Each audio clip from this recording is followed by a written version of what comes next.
Ang kwento ni Tomby.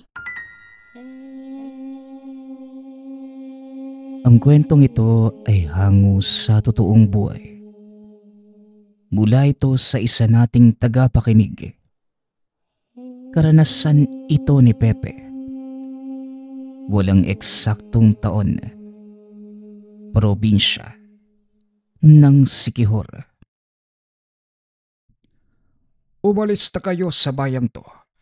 Hindi naligtas ang mag-ina mo dito, Toto. Hindi titigil ang pamilya ni Istong sa pagtugis sa atin. Kung aalis ho kami, tay, paano kayo? Sino makakatuwang mo sa pagtatanggol sa ating mga kalahi? Huwag mo kaming alalahanin, anak. Isipin mo ang kapakanan ng pamilya mo, lalong-lalo na si Toto. Malaki ang pag-asang namanan niya ang kakayanan ng Lolo Isko mo. Hindi natin pwedeng hayaan na tuluyang maputol ang salinlahi. Masisira ang balanse at mawawala sa ayos ang lahat. At saan naman ho kami pupunta, tay? Alam mong ang kabundukang to ang naging tahanan ko. Simulat sa pul-isilang ako hanggang sa magkaisip.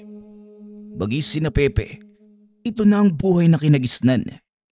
Mahihirapan kami makiangkop sa bagong mundo kung sakali. Mahirap sa una, Toto. Pero kailangan. Ito ang nararapat. Doon mas magiging ligtas kayo hanggang sa dumating ang tamang panahon. Kung si Pepe man ang nagbana ng kakayanan ng Lolo Isko mo, magkakaroon kayo ng sapat na panahon upang linangin ang nakatagong kakayanang yon. Isa lang ho ang alam kong lugar na maaari naming puntahan. Sa syudad. Pero hindi ko alam kung makakayanan ko ang uri ng pamumuhay doon. Magulong mundo ang syudad para sa mga kagaya natin. Pero ito ang pinakaligtas na lugar para sa mag-anak mo.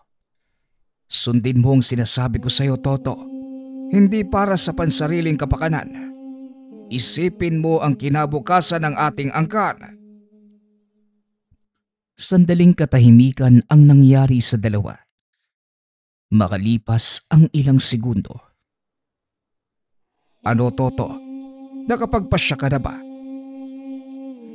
Sa totoo lang, tay, alam ko naman na tama yung sinasabi niyo eh. Para sa ikabubuti ng mag-anak ko ang gusto niyong mangyari. Pero hindi mo maaalis sa akin ng takot dahil minsan ko na ding naranasang mamuhay sa syudad. Hindi naging maganda yung karanasan ko at alam niyo ho yan. May dahilan kung bakit naging gano'n ang karanasan mo. Kagaya ng palagi kong sinasabi sa iyo, lahat ng nangyayari, merong rason. Pag-isipan mong mabuti at timbangin kung mananatili kayo ng mga anak mo. Hindi lang kayo mapapahama, kundi ang buong bayan. Yan din nga po yung kinakatakutan ko, tay. Ang madama yung maraming tao. Kung gayon, hayaan po ninyo kung kausapin ang asawa at mga anak ko. Matapos ang pag-uusap, pinuntahan ni Toto ang asawa. Kagad naman itong pumayag sa pasya. Sunod na kinausap ang mga anak. Dahil wala pang muwang ang mga ito, tuwang-tuwa pa sila dahil pupunta ng syudad. Ngunit ang panganay na anak ni Toto na si Pepe, bagaman hindi nagsasalita, alam nitong magiging masalimuot ang buhay sa syudad. Ngunit wala namang magagawa ang bata dahil ito ang pasya ng mga magulang. Hindi ko po alam kung ikakabuti nga ba namin yung pasya mo, tay. Pero malaki po yung tiwala ko sa'yo. Ikaw po yung mas nakakaalam. Ikaw ang panganay ko, Pepe. At siyang dahilan kung bakit nagpasya kong gawin to. Ikaw ang kahuli-hulihang salinlahi ng angkan natin. Hindi ako papayag na paputol sa iyo ang ating henerasyon. Alam ko po yun. Malakas yung angkan natin. Wala na bang ibang paraan? Bakit hindi na lang po natin labanan? Hindi mo alam ang magagawa ni Istong. Walang puso ang aswang na yun. na walang ibang inisip kundi ang sariling kapakanan. Gusto niyang lipulin ang lahi nating mga babaylan. Ito ang daang taong hidwaan ng ating angkan at hanggang hindi niya tayo nauubos, hindi titigil si Istong. Bagay na hindi natin maaaring pahintulutan. Ikaw ang tanging pag-asa, Pepe. Nananalaytay sa iyong kaugatan ang dugo ng ating mga ninuno. Nagulat ang dalawa nang biglang magsalita ang matanda. Paano niyo naman po nasabi? Lahat ng naging pinuno ng ating angkan, mga panganay na anak sa ikatlong henerasyon. Ikaw, Toto, ang sumunod sa hanay ng Lolo Iskumo. Kaya hindi titigil si Istong hanggat hindi ka napapatay. Matagal ko nang nadinig yung pangalang Istong. Pero hindi ko naman alam kung ano siya eh. At bakit gano'n na lang yung kagustuhan niyang ubusin tayo? Si Istong, ang pinuno ng mga gabunang naninirahan sa kagubatan na sakop ng bayang ito. Matagal na siyang kinatatakutan ng maraming tao. At tayong mga babaylan lang ang may kakayanang pumigil sa kanya. Natatakot si Istong na dumating sa punto na magkaisa ang ating angkan dahil alam niya ang maaaring mangyari.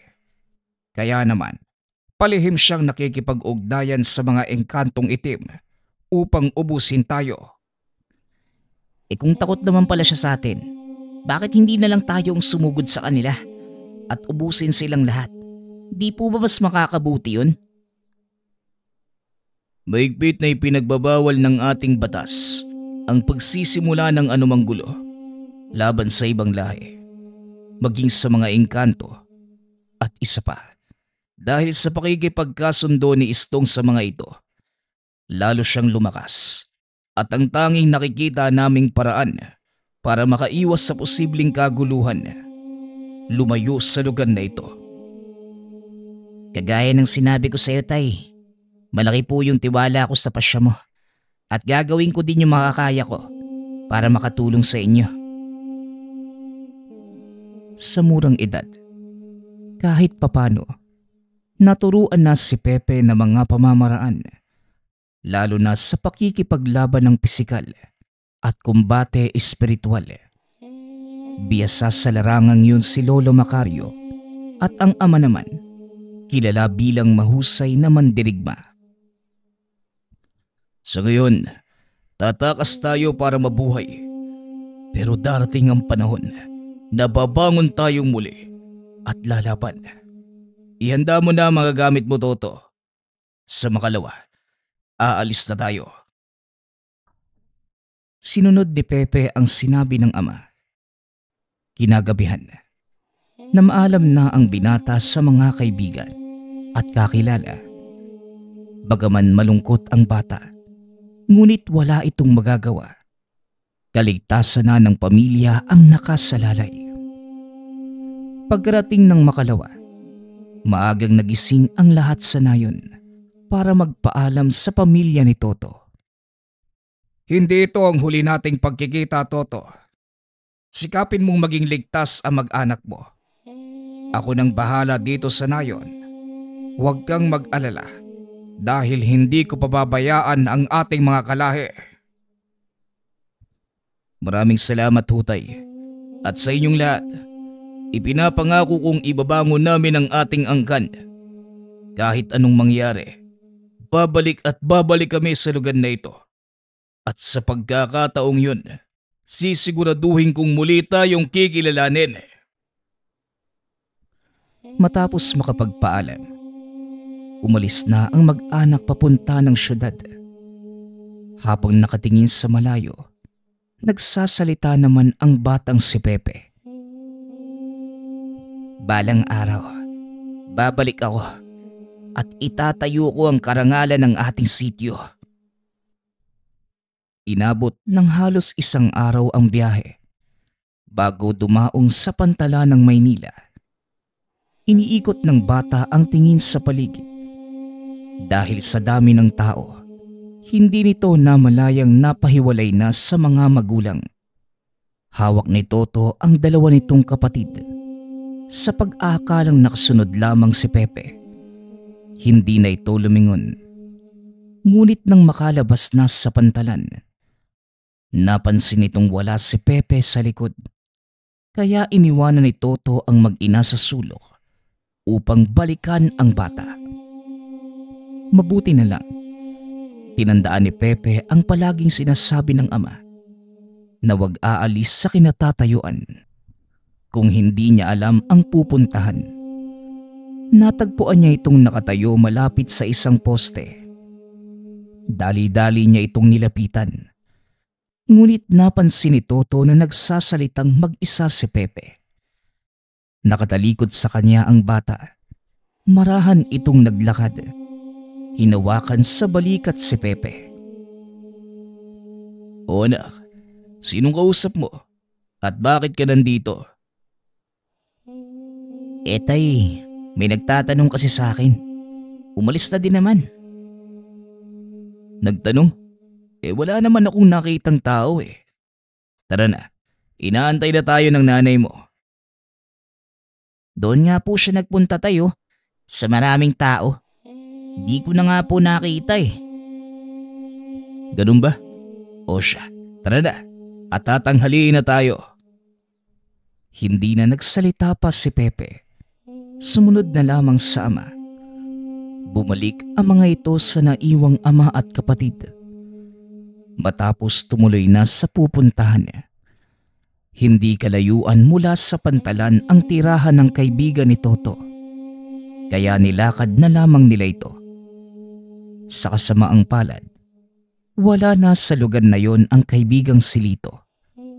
Ayon sa dating kapitbahay, hinuli ito ng pulis at kasalukuyang nakakulong. Pinuntahan ng mag-anak ang tahanan ni Lito. Nakasara ang pinto. Ginamit naman ito ang susing ibinigay ng kaibigan. Laking pasasalamat dahil bumukas ang pinto. Pagpasok ni Toto sa loob, nakita niyang halos hindi nagalaw ang mga kagamitan. Nanatili ito sa ayos. Simula nang una siyang bumisita. Ano kayang nangyari kay Lito? Bakit parang walang nakatira sa bahay niya sa loob ng ilang taon? Anong Teka, Toto, ikaw ba yan, iho? Napalingon si Toto nang madinig ang pamilyar na boses. Nakita ang matandang may hawak na tungkod. Tatang Islaw, mabuti naman at nandito ho kayo. Opo, ako nga po ito. Kumusta na kayo?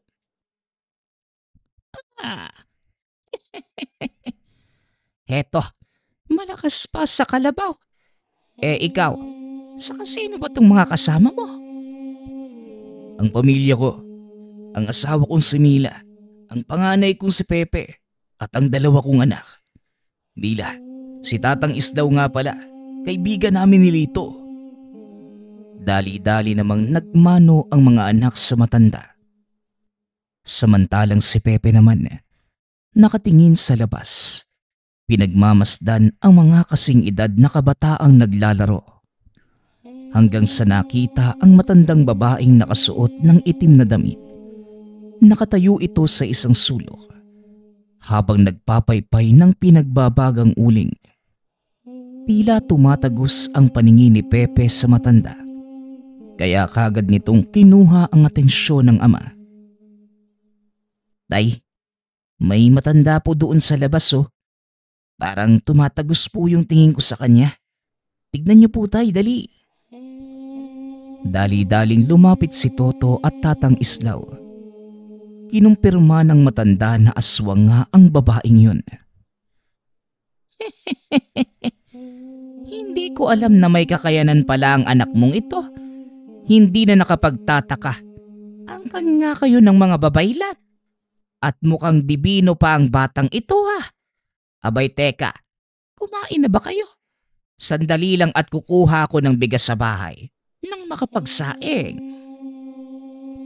Huwag na po kayo mag-abala, Tatang. May dala po kaming bigas. Ang kailangan na lang po namin ngayon, kalderong masasaingan. Dali-dali namang lumabas si Tatang Islaw upang kumuha ng kaldero at malinis na tubig.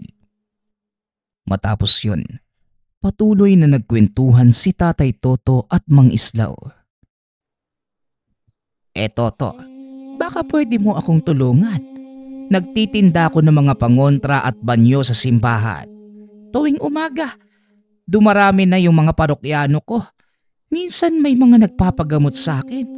At alam mo namang matanda na ako, hindi ba? Ang kaibigan mo si Lito naman, ayun, binubuno pa yung sistensya. Oo nga pala Manong, bakit ho ba nakulong si Lito? Dali-daling tumayo ang matanda. Isinara ang bintana at pinto ng tahanan. Muli itong naupo at kwento ang nangyari kay Lito. Nagkaroon ng engkwentro si Lito sa isang mangkukulam. Nagawa niya itong talunin at napatay. Sa kasamaang palad walang sapat na ebidensyang magpapatunay na mangkukulam yung taong napatay. Kahit yung testimonya ng mga tao, hindi pinaniniwalaan ng mga otoridad. Kaya nakulong si Lito. Ilang taon naman ho ang sistensya niya? 2 taon. Ibinaba ng hukuman ng hatol dahil wala namang kamag-anak na nagsampa ng kaso. At kung magpapakabait siya sa loob, maaari pang mabigyan ng parol. Sana nga lang no. Pero pwede po ba natin siyang bisitahin sa loob? Oo, pwede naman. Sa makalawa, pupunta kami doon at… Hindi na naituloy ni Tatang Islaw ang sasabihin dahil may biglang kumatok sa pinto. Tatang buksan niyo ang pinto. Bilisan niyo. Si tatay, may nangyari kay tatay. Dali-daling binuksan ni Tatang Islaw ang pinto. Nakita nito ang kapitbahay na si Beloy. Namumutla, pawis na pawis. Pilit nitong hinahabol ang hininga habang sinasabi ang nangyari sa ama. Ayon dito, nakita niya ang tatay na nakahandusay sa sahig. Duguan. Patay na din ang ilan sa mga kasamahan na parang nilapa ng mabangis na hayop. At sino naman ang gagawa ng ganun sa tatay mo, iho? Iginagalang sa lugar na ito si Tonyo. Kaya hindi ako makapaniwalang may gagawa sa kanya ng ganun. Ang hinala po ng mga kasama niyang nakaligtas, mga taga-kabilang barangay. Pero base sa nakita ko, hindi taong may gawa nun Maghanda ka. Pupuntahan natin yung tatay mo. Toto, gusto mo bang sumama? Sige po tatang. Sandali lang at magbibihis lang ako. Sasama din po ako. Gusto ko makita yung sinasabi ni Beloy Hindi na Toto. Magpaiwan ka. Bantayan mo yung nanay mo. Hayaan mong sumama yung bata. Malay mo, meron naman siyang maitutulong. Wala nang nagawa si Toto dahil si Tatang Islaw na ang mismong nagsabi na isama ang anak. Dali-daling umalis ang mga ito papunta sa tanggapan ng barangay. Nakitang inaasikaso na ito ng ilan sa mga kasamahan. Samantala, ang mga bangkay ng ilan sa mga tanod, isa-isa nang ikinakarga sa mga sasakyan. Pinagmasdan ni Pepe ang mga ito.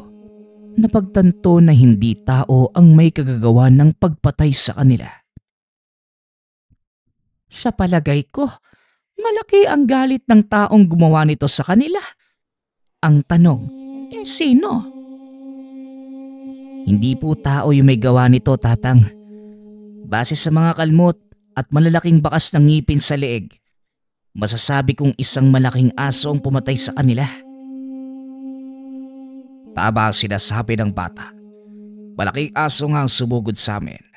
Habang nagpupulong, tinangay nito ang isa sa mga kagawad ko. Tinangay? Paanong nangyari yon? Ano naman ang dahilan ng nilalang para tangayin ang kagawad mo, Tonyo? May atraso sa isang kilalang negosyante yung agawad na tinutukoy ko, Manong. Sa pagkakatanda ko, malaki yung utang sa pasugalan eh. Ilang beses na din ako nakatanggap ng sulat para sa kanya. Binalaan ko na siya noon pero hindi nakinig. Bakit? Sino ba yung taong to? Hawak ba niya ang buong syudad? Parang gano'n na nga. Walang nakakakilala kung sino siya. Pero kinakatakutan ng mga tao ang pangkat. May mga kwentong nagkalat tungkol sa kanila na hindi tinatabla ng bala. Inawat na ito ni Tatang Islaw dahil kailangan na nitong madalas sa paggamutan. O siya, mamaya na natin ituloy ang kwento. Magpasalamat ka na lang at nakaligtas ka, Tonyo. Huwag mong alalahanin si Beloy. Doon muna siya sa akin pansamantala. Matapos madala si Tonyo sa ospital, kinuusap ni Tatang Islaw si Beloy tungkol sa kalagayan ng ama. Sinabihan itong pansamantalang doon muna manirahan sa tahanan. Pinag-iisipan din ng matanda ang sinabi ni Pepe na ang pumatay sa mga kagawad at tanod ni Mang Tonyo ay isang malaking aso. Nang mga sandaling yun, kausap nito si Toto. Posible kayang aso yung ginamit ng sumalakay kina Tonyo? Posible. Pero malakas ang kutob ko na hindi lang pangkaraniwang aso ang sumalakay sa kanila. Maaaring may alam si Lito. Tamang-tama. Dahil bukas araw ng dalaw, pupuntahan natin siya sa kulungan. Nakikinig lamang sa usapan si Pepe. Alam ng batang may kakaibang nangyayari. At dahil hindi pa sigurado, hindi na ito nagbitiw ng kung anong salita. Kinabukasan, maagang umalis sina Tatang Islaw at Toto. Inihabilin kay Pepe ang ina.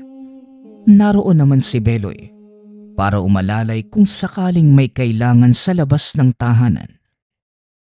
Samantala, nakarating na ang dalawa sa piita ni Lito.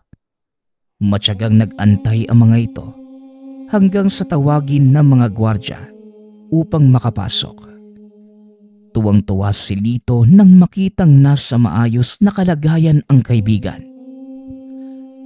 Toto, mabuti naman at nakadalaw ka. Siya nga pala, ano ang sadya mo rito sa syudad? Mahabang kwento eh. Ang totoo niyan, kasama ko yung buong pamilya ko sa pagluwas dito. Kumare, doon muna kami manirahan sa bahay mo ha. Nako, ano ka ba? Walang problema yon. Naroon naman si Tatang Islaw eh. Isa pa, mahaba-haba pa tong sistensya ko. Biglang nag-iba ang ekspresyon sa mukha ni Lito at nahalata naman ito ni Toto.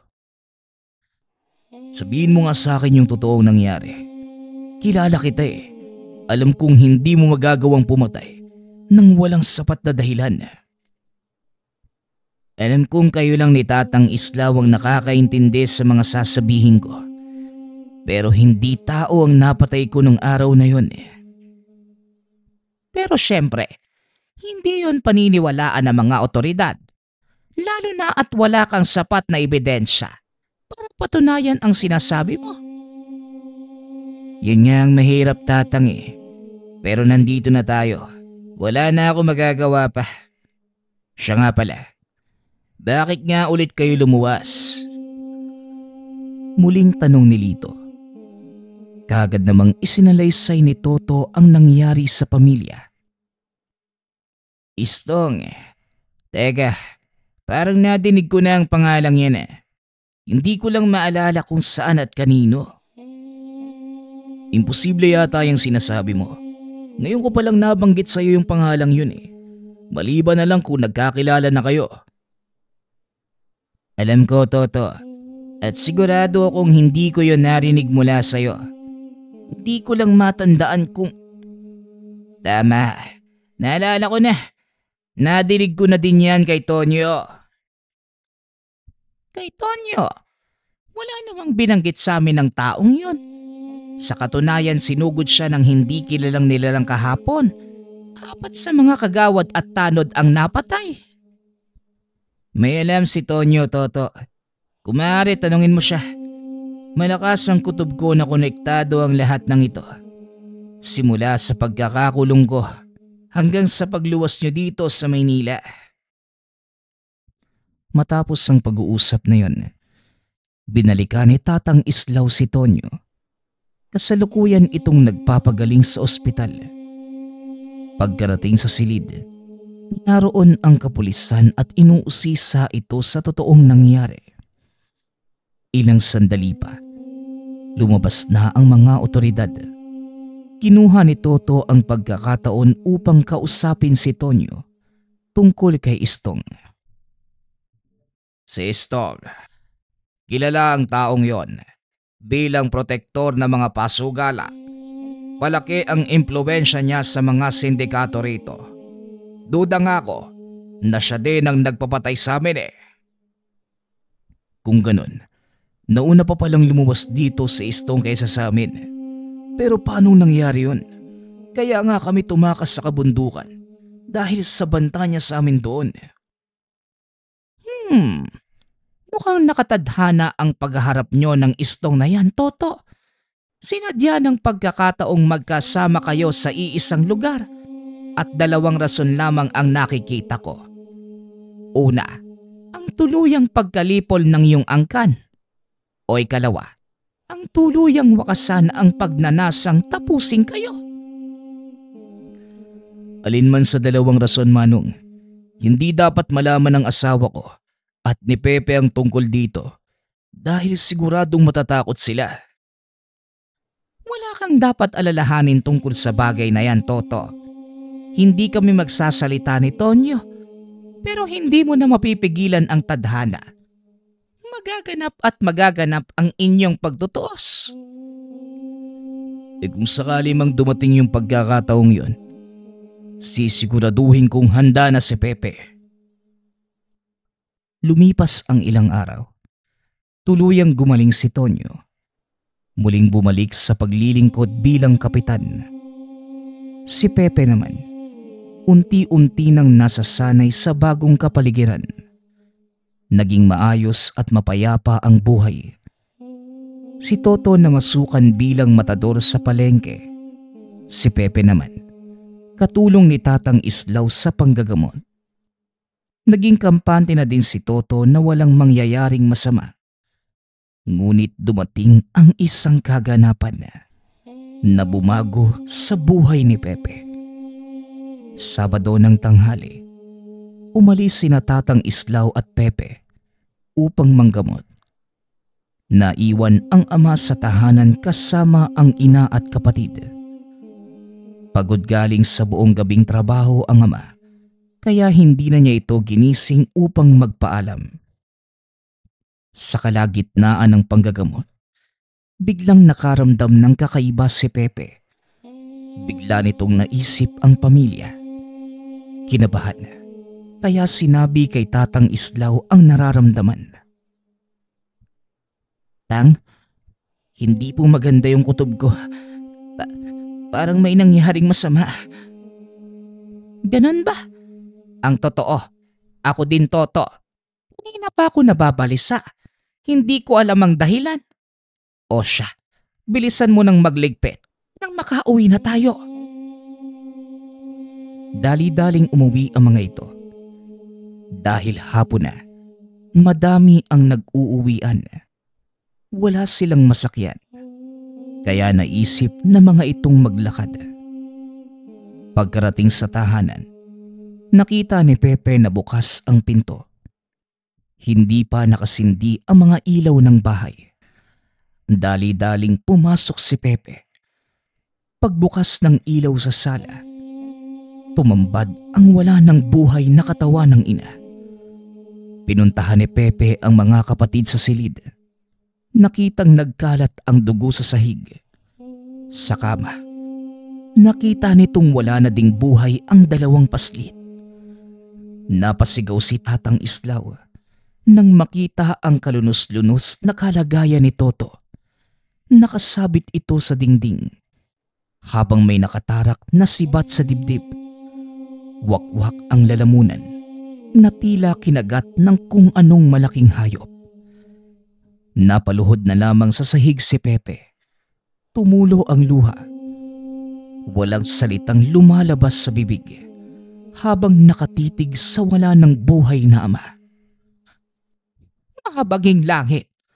Sino ang may gawa nito? Wika ni Tatang Islaw habang hawak ang katawan ng dalawang paslit. Walang imik na tumayo si Toto. Naupo sa atanga ng tahanan. Magkahalong galit at kalungkutan ang nararamdaman ng bata. Ngunit mas nangingibabaw ang pagsisisi dahil wala man lang siya ng mga oras na kailangan ng pamilya. Ilang sandali pa, dumating ang mga otoridad. Nag-imbestiga ang mga ito at ang unang tinanong ay si Pepe. Ngunit wala silang nakuhang impormasyon mula sa bata. Ang sumagot ng tanong ay si Tatang Islaw. Matapos ang imbestigasyon, kinausap ng matanda ang bata. Hindi ko inaasahang mangyayari to. Alam ng tatay mo na darating ang pagkakataong ito. Ngunit nakiusap siya sa akin na wag akong magsasalita dahil gusto niyang mamuhay kayo ng payapa. Habang nagsasalita, pinagmamasdan nito si Toto. Walang kahit anong ekspresyon sa mukha. Maging ang boses ng bata, tila walang halong emosyon. Pero kabaliktaran yung nangyari. Imbis na ako lang yung mapahamak, pati sila nadamay. Matapos tumayo ito, naglakad palabas ng bakuran. Hindi na pinigilan pa ni Tatang Islaw ang bata. Sa halip, inutusan nito si Beloy na sundan ang kaibigan. Patuloy sa paglalakad si Pepe sa madilim na lansangan hanggang sa madako ito sa isang abandonadong gusali.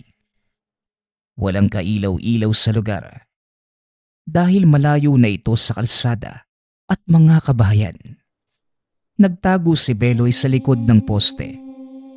Patuloy na pinagmasdan ang kaibigan. Ilang minutong nakatayo si Pepe sa gitna ng abandonadong lugar. Unti-unti nang nagtipon ang mga alitaptap sa paligid nito. Nanlaki ang mga mata ni Beloy habang pinagmamasdan ang kakaibang pangyayari. Mas lalo itong nagulat nang makita nitong nagliliwanag ang mga marka sa balat ni Toto. Ito ang unang beses na nakita ni Beloy ang mga marka dahil hindi naman niya ito nakita noong unang dating ni Pepe sa lugar. Ilang sandali pa, may mga nilalang na lumabas sa lupa at dali-daling lumapit sa binata. Malaki ang katawan. Tao na may muka at paa ng kabayo. Wala na si tatay. Hindi pa ito alam nila Lolo Macario. Siguradong mag-aalala yun sa akin. Ang mabuti pa, puntahan mo siya at sabihin ang lahat ng mga nangyari dito. Matapos yun, hinayaan na lang ni Beloy ang kaibigan. Marahan itong umalis sa lugar upang hindi mahalatang naroon siya. Pagkarating sa tahanan ni Tatang Islaw, nakita nitong kinukuha na ng punerarya ang bangkay ng pamilya ni Pepe. Makalipas ang ilang minuto, dumating si Pepe. Matamlay pa din at parang walang ganang kumilos. Alam kong nawalan ka ng mga magulang at kapatid, ngunit hindi ito ang oras para magmukmok sa isang tabi. Ayusin mo ang iyong sarili at maghanda ka. Isang bagay lang ang gusto kong gawin ngayon, Manong. At iyon ay gumanti sa ginawa ni Istong sa tatay ko. Paano mong nalamang si Istong ang may gawa nun sa mga magulang mo? Ipinakita po mismo sa akin ng gabay kong engkanto. Nandito, nasa syudad. Ang totoo, mas nauna pa silang dumating dito eh. Alam ng tatay mo ang tungkol sa bagay na yan. Kaso pinili ni Toto na wag sabihin sa'yo ang lahat. Nauunawaan ko po yung naging pasya ni tatay. Kagaya ng palagi niyang sinasabi sa akin, darating ang panahon na ako na ang magdadala ng pangalan ng aming angkan at hindi ko hahayaang tuluyang kaming malipol. Ano na ngayon ang plano mo? Hindi ka pwedeng kumilos ng mag-isa. Hindi po, Manong. Hindi ako kikilos ng mag-isa. Hinihintay ko lang na dumating sina Lolo Macario. Hindi na nagtanong pa ang matanda. Alam niyang dadating doon si Lolo Macario. Kinabukasan, dinala sa tahanan ni Tatang Islaw ang bangkay ng pamilya ni Pepe. Hindi pa din makapaniwala ang batang wala na ang mga magulang. Nakaupo ito sa harapan ng ataul habang inaalala ang masasayang alaala kasama ang ama, ina at mga kapatid. Sa kalagitnaan ng lamay, may mga taong dumating upang makiramay at karamihan sa kanila mga nakilala ni Toto noong minsan siyang napunta sa lugar. Ang ilan ang hihinayang, napakabuting tao nito. Ang ilan naman ay naawa kay Pepe dahil mag-isa na lamang ito sa buhay. Abala sa pag-asikaso sa mga tao sina Tatang Islaw nang dumating ang pangkat na mga kalalakihan. Napansin ni Pepe na dali-daling pumasok ng tahanan si Mang Tonyo at hindi na muling lumabas.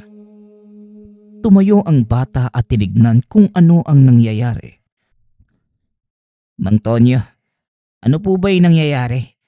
Bakit parang takot na takot kayo? Pepe, yan ang mga tauhan ni Istong.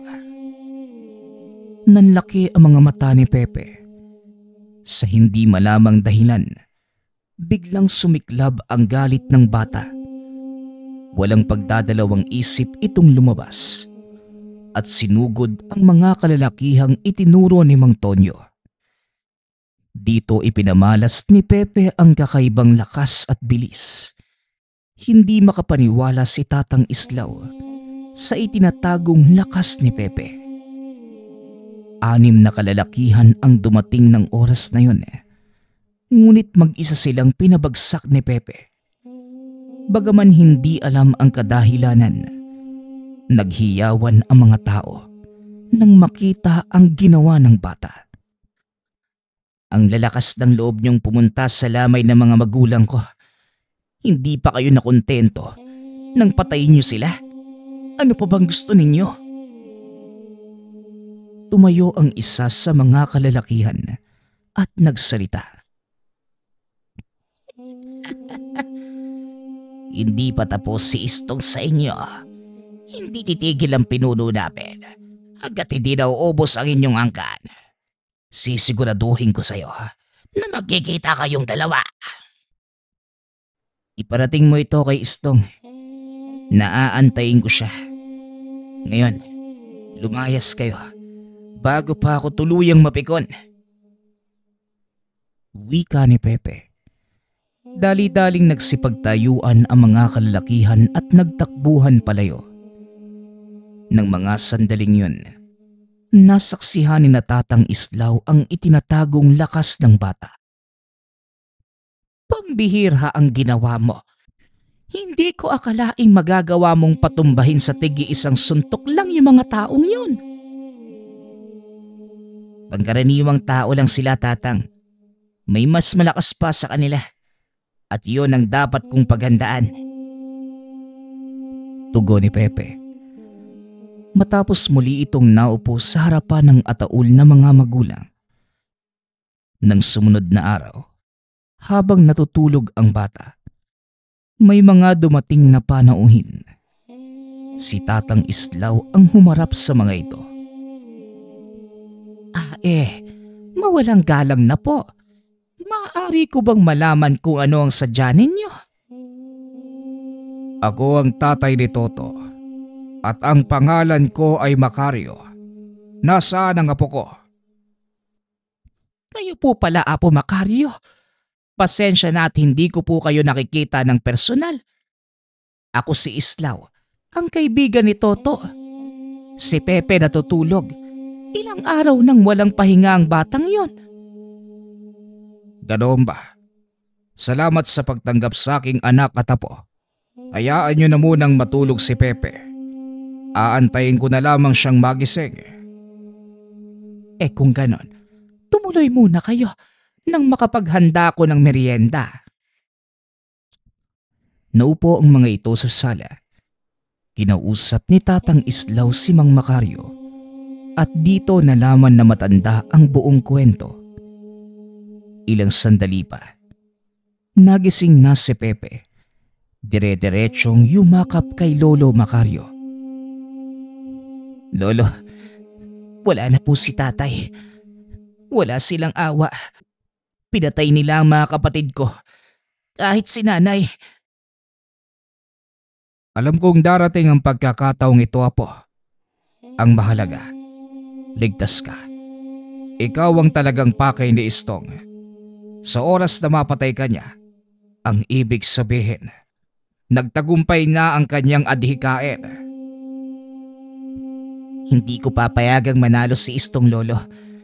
Kung kinakailangan gamitin ko ang lahat ng itinuro ni tatay sa akin, gagawin ko. Masiguro lang na hindi magwawakas sa akin ang ating angkan. Pasensya ka na, Pepe. Kung iniatang sa iyong balikat ang ganito kabigat na pasanin, ikaw ang kahuli-hulihan sa ating angkan.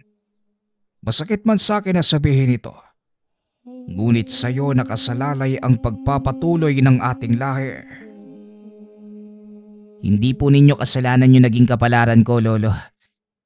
Isinilang ako para magpatuloy ng ating angkan at gagampanan ko ito ng buong katapatan. Ilang araw ang nakalipas. Nagpasya si Tatang Macario na sunugin ang bangkay nila Toto. Alinsunod sa tradisyon. Matapos isinilid ito sa maliliit na banga upang dalhin sa lupang sinilangan at ilalagay sa huling pahingahan. Kinausap ni Mang Islaw si Tonyo upang maisagawa ang seremonya. Sumang-ayon naman ito. Marami ang mga nakinood na mangha dahil ito ang unang pagkakataon na nakakita ng ritual ng libing ng mga babaylan. Matapos ang seremonya, pinag-usapan ni Mang Macario ang susunod na hakbang. Alam mo ang batas ng ating lahi, Pepe. Batas sa mata, ngipin sa ngipin. At ikaw ang magpapataw ng parusang kamatayan sa mga taong pumaslaw sa iyong pamilya. Alam ko po yun, Lolo. Kagaya ng sinabi ko, hindi ako hihinto hanggat hindi nabibigyan ng hustisya ang kamatayan nila tatay. Ano na ang balak mong gawin ngayon? Magpapatulong ako kay Mang Tonyo. Alam niya yung kinaroroonan ng grupo ni Istong eh. Sila ang nagsimula. Pwes, tayo ang tatapos. Matapos nilapitan naman ni Pepe si Mang Tonyo, pinakiusapan niya itong ituro ang lungga ni Istong sa syudad. Hindi naman tumanggi ang kapitan dahil nais din itong mabigyan ng hustisya ang kamatayan ng mga kasamahan at tuluyan ng magkaroon ng kapayapaan doon. Sigurado ka bang kakayanin mo sila, Pepe? Hindi po ako nag-iisa, Mang Tonyo. Kasama ko ang espiritu ng aking mga ninuno. Ikaw ang bahala. Nandito na tayo sa mismong lungga ni Istong. Hindi na ako maaari pang lumapit sa lugar. Pasensya ka na. Hindi ako kasing lakas at kasing tapang mo, Pepe. Natatakot din po ako, Manong. Pero hindi po ngayon yung oras para mangibabaw yung ganong emosyon. Mas malakas ang pagdanais ko na may paghiganti ang kamatayan nila tatay at nanay at ng mga kapatid ko. Namangha si Tonyo sa pinapakitang katapangan ng bata. Wala man lang itong naramdamang galit o anumang negatibong emosyon mula kay Pepe. Kung ganon, iiwanan na kita rito. Mag-iingat ka at sana makabalik ka ng ligtas sa amin. Kung ipag-aadya ng panahon at pagkakataon, makakabalik ako ng ligtas. Hindi ho ako nangangako, pero sisikapin ko. Salamat po, Mang Tonyo. Umalis na kayo at ako nang bahala rito. Dali-daling tumakbo ang kapitan, samantalang si Pepe naman tumuloy sa pagpasok sa kuta. Lingid sa kaalaman nitong nanatili sa lugar si Mang Tonyo at naroon din sina Tatang Macario. Dinig mula sa kinaroroonan ang sigawan sa loob ng lugar. Mga hiyaw ng taong tila nilalapa ng mabangis na hayop. Teka, ano kayang ginagawa ni Pepe sa kanila? Hindi si Pepe ang may gawa niyan, kundi ang mga elementong alaga ng apo ko. Hindi ko na ikukwento sa inyo. May alagang 2 tikbalang ang apo ko at walang awas sa pagpatay ang mga ito, lalo na pagdating sa mga aswang. Minsan na ka itong ikwento sa akin ni Beloy. Ang akala ko, niloloko lang ako ng batang yon. Hindi ko alam na totoo pala ang sinasabi niya. Samantalang si Pepe naman, habang papasok ito sa mismong kinaroroonan ng kalaban, sinalubong ng napakadaming alagad. Hindi inakala ng binata na may malaking pugad na mga aswang sa syudad. Pinagpapatay ng mga alaga nitong tikbalang ang bawat sumalubong na kalaban. Hindi alintana ng bata ang dami ng kalaban. Nakatuon lamang ang isipan kay Istong at sa adhikaing matapos na ang ilang siglong kaguluhan sa lahi. Pinagpapatay ng mga tikbalang ang mga aswang. Walang nagawa ang mga ito. Sa lakas at bilis ng mga elemento, may ilang sinubukang lumapit sa kanya. Ngunit hindi nagtatagumpay ang mga ito dahil sa bilis at bangis ng mga tikbalang. Ilang sandali pa, tumahimik na ang lahat. Patuloy na nakikiramdam sina Mang Macario at Mang Tonyo. Nagpasya ang mga ito na sundan ng bata sa pag-aakalang tapos na ang kaguluhan. Pagpasok ng dalawa, nakita nilang nakapatong sa tumpok na mga patay na aswang si Pepe. Habang ang 2 alaga naman paikot-ikot sa kanya. Tinawag ni Mang Tonyo ang bata.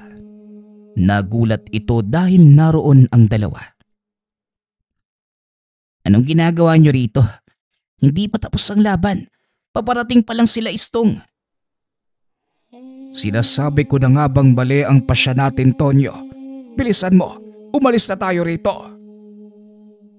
Akmang aalis na sana ang 2 nang biglang makaramdam si Mang Macario ng pamilyar na presensya sa likod. Tingnan mo nga naman. Hindi ko akalaing magkikita tayo rito. Hindi mo rin ba inaakala na mauubos ng apo ko ang mga alagad mo? Nasurpresa ako, Tandang Macario. Ngunit ito din ang inaasahan ko mula sa isang purong babaylan. Alam mo ba kung gaano ko kasaya ngayon? Nang mga sandaling yun, nakatitig lamang si Pepe kay Istong. Nakaakbay ito sa 2 nakakatanda habang nakatingin sa kanya ng nakakaloko. Alam mo bang ito din ang matagal ko ng pangarap, Istong? Ang tuluyang matapos ang kaguluhan. Matatapos lang ito sa kamatayan ng batang yan. Wika ni Istong habang nakaturo ang daliri kay Toto. Walang ibang mamamatay sa gabing ito kundi ikaw at ang mga kalahi mo. Tumingin ka sa paligid. Hindi mo ba nakikita ang kasalukuyang sitwasyon? Wala na ang mga kasamahan mo. Mag-isa ka na lang. Sa tingin mo may magagawa ka ba? Hindi ko kailangan ang mahihinang nilalang.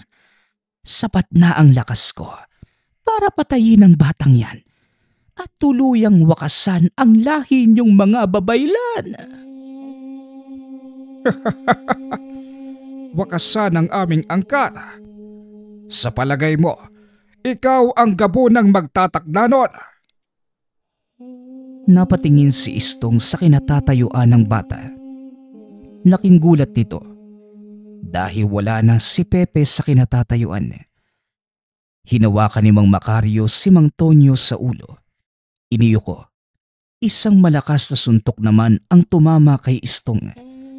Dahilan para tumalsik ito sa malayo. Dali-daling tumakbo palayo ang dalawang nakakatanda. Habang si Pepe muling sinugod si Istong. Hindi pa man ito nakakatayo. Muli na namang tinamaan ng sipa ng bata. Hinayaan itong tumayo ni Pepe. Hinawakan sa leeg. Walang mabasang emosyon si Istong sa mga mata nito. Bagay na labis niyang ikinatakot. Anong problema? Wala kang nakikitang kahinaan sa akin, oh? Tanong ni Pepe. Hinawakan ni Istong ang kamay nito. Sinubukang kumawala mula sa pagkakasakal. Ngunit lubhang mas malakas ang pagkakahawak sa kanya. Hindi nito matanggal ang kamay ni Pepe. Tumalon pa itaas ang bata. Kasama ang kalaban at sinubsob ito sa lupa. Para kay Istong, malaking kahihiyan ang sinapit nito sa binatang babaylan. Hindi na napigilan ng gabunan ang galit. Nagbagong anyo ito. Sinugod si Pepe. Ngunit kahit sa antas na yun, wala pa din siyang magawa. Dahil sa bilis at lakas ng pangangatawa ng bata. Idagdag mo pa ang dalawang alaga nitong hindi umaalis sa tabi. Sa tuwing susugurin ni Istong ang bata, sinasalubong naman ito ng mga tikbalang. Kakaiba ang batang ito. At saan kumukuha ng ganyang lakas ang apo nyo, Tatang Macario? Si Pepe ang kahuli-hulihang babaylan mula sa hanay ng aking ama. Ikatlong panganay sa henerasyon. Kaya naman nakuha nito ang purong dugo ng aming angkan. Kakibat ng pagiging purong babaylan, ang pagpapaubaya ng kalikasan ng kapangyarihan ito sa kanya. Nagmula sa mga elemento ang lakas ni Pepe. At ito ang itinatagong kapangyarihan ng mga purong babaylan na kahit ang pinakamalakas na gabunan, walang kalaban-laban. Malaking pagkakamali ang ginawa mo, Istong, nang piliin mong ubusin ang aming angkan. Muling ibinaling ni Tonyo ang tingin sa bata. Napatunayan ang sinasabi na matandang babaylan. Kahit sa totoong anyo, walang nagawa si Istong kundi saluhin ang malalakas na pag-atake ni Pepe. Ni hindi nito magawang gumante.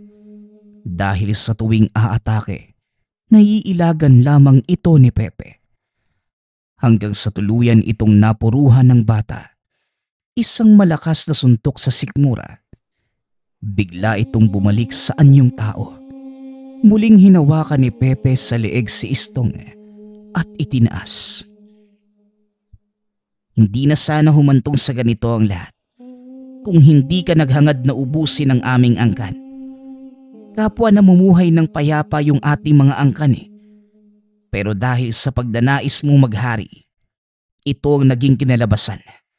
Huli na para sa'yo na ang labis na pag-aambisyon nakakasama. Dahil tatapusin ko na ang walang kapararakan mong pangarap. Hindi pa dito nagwawakas ang lahat, batang babaylan. Dahil hanggat nabubuhay kayo, patuloy kaming lilitaw. Tandaan mo, parte lang kami ng balanse ng mundong ito. At kailanman, hindi mawawala ang mga kagaya kong magnanais na ubusin ang mga katulad nyo. Alam ko, kaya magmula sa akin, ang susunod na henerasyong pipigil sa lahi mo at magpapanatili sa balanse ng mundo. Pag-uusap ng dalawa. Matapos nagliwanag ang mga marka sa katawan ng bata, ang isa sa mga alaga nitong tikbalang kinagat ang ulo ni Istong. Mamahinga ka ng mapayapa. Tapos na ang paghihirap mo. Pakawalan mo ang iyong sarili sa puot at galit na bumulag sa'yo sa mahabang panahon. Hanggang sa unti-unting naging abo ang katawan ni Istong. Sumama sa hangin. Napagtanto ni Tatang Macario na hindi nito pinatay si Istong para parusahan o paghigantihan. Sa halip, pinalaya ito ni Pepe mula sa pagkakabilanggo sa puot. Matapos ang kaganapan, nawala ng malay ang bata. Dali-dali itong pinuntahan ni Tonyo at binuhat. Habang naglalakad pa uwi, hindi makapaniwala ang kapitan. Napasan-pasan niya sa likod ang kahuli-hulihang henerasyon ng mga babaylan. Makalipas ang ilang taon, nagpasya si Pepe na bumalik sa nayon upang pamunuan ang mga kalahi. Nagkaroon ng sariling pamilya, namuhay ng matiwasay. Nawala na din ang banta ng mga aswang sa kanila. Paunti-unti, muli nitong naibangon ang karangalan ng angkan. Mapayapang iniwan ni Tatang Macario ang angkan sa kanyang mga balikat. Dahil alam niyang nasa mabuting kamay ito ng apong si Pepe na may dugo ng purong babaylan. Nagpapasalamat nga pala ako sa lahat ng sumusuporta sa ating channel. Nawa ay patuloy niyong suportahan at pakinggan ang ating mga kwento. Hanggang sa muling pakikinig. Paalam.